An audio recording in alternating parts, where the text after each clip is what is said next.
Happy Friday and welcome to a Trinity Family 5-Minute Friday. I'm Andrew. This is Bree Weens and we are a Trinity family. We're in our mealtime series where we are helping you have a plan so you can have a fun and successful mealtime memorable moment maker. And this time we are looking at we're looking at the obstacle of manners and not sitting appropriately at the dinner table so we can have fun and have a nice conversation. Yeah, and it's just some vision around this. Why is that important? Well, one, way back at the beginning of our mealtime, we talked about the importance of mealtime to be a connecting point. And you can't connect if people aren't staying there, if people aren't respectfully listening to each other. It just doesn't work.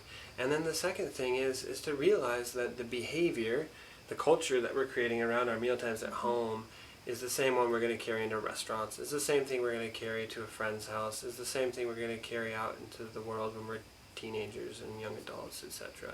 And so helping them learn that, no, when we go someplace, we can sit and we can engage with people and we can be respectful. And even if we aren't going to eat our food or we're not really hungry, we can still be here for the people and out of honor for this thing we call mealtime. Mm-hmm. So that's the vision. How do we pull it off? Well, the first step, or the first tip that we have for you is that mealtime is to be fun. Yeah. And it should be a place where we engage and it's fun and we want to be there. Why do we want to be there? Well, to connect and to eat our food. How can we make this a fun time? Well, we can have engaging, fun, age-appropriate conversations. Yep. If you have a table full of young kids, maybe it's not the time to tell in depth what you're learning or how work is going. That is for a different time. You can briefly touch on it, tell them what's going on so that they can know what's going on in your life, but limit it to snippets, to sound bites. We like to have a talking piece so that our kids can have a visual, this is whose turn it is, and we can ask questions around what they're talking about, but they're the main speaker, and so we need to listen to them. Yeah, and experiment too. We've actually moved away from a talking piece at some of our meals because we want to practice with the give and take of a natural conversation, not just it's this person's turn to talk. And so feel free to experiment. Yeah. We have special things that we do at breakfast where mom and dad always do this at breakfast. They notice us, or we have a special thing at lunch, or have a special thing that you do, something that you share, or a word of the day is something we've done, and we all look up a word and we learn a new vocabulary word. Those kinds of things make it worthwhile. The other thing, going back to picky eating, that can make this really powerful is that mealtime is the only time you eat.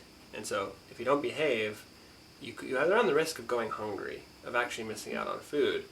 And so, if a kid then is having a problem, there's really two things that we recommend as consequences.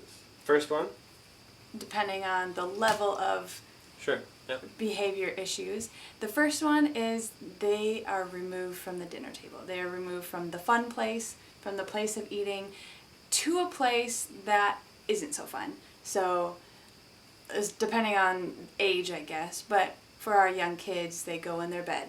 They don't really get toys. They don't get anything special. It's just they just are by themselves when we're having a fun time and laughing at the dinner table. So that's one way that you can say, and they don't get food later. No food later.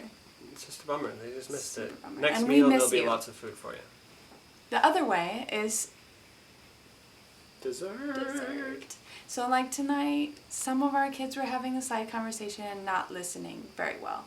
They weren't disrupting us. They weren't making it hard to focus on who was talking, but they weren't honoring or being respectful of who was talking. So they got to stay at the table, but they didn't get dessert.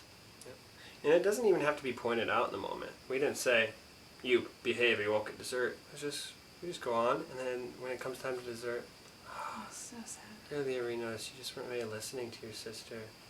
Made me really sad. We give dessert to kids who are respectful at dinner. That just creates a place where I learned my lesson. I might be a little upset, but next time I'll probably be a little bit more respectful when my sister's talking. So, again, Those are just natural ways for kids to learn these things. And you will be happier, your meal times will be so much more connective, and you won't have to be afraid of taking your kids into public or somebody else's house. And Such a gift. feel free to experiment. What is working for a kid, what's not working for a kid, and follow through and reevaluate and see how they grow or see where they need, even to have a conversation. Sometimes we just need to sit down and be like, we need to remember what we expect at meal times. Make sure those expectations are clear and have fun. Yeah. Don't make it a stressful or super high-strung time, because then people won't want to be there. We really believe meal times can be and really should be the bedrock of a family. It's a place we get together. It's a place we break our bread and we give our thanks and we enjoy and make memories together. So you can have those times too. You can overcome the obstacles. You've got some tools to do it. Go experiment. Have a great time. Have a tasty meal. Bye.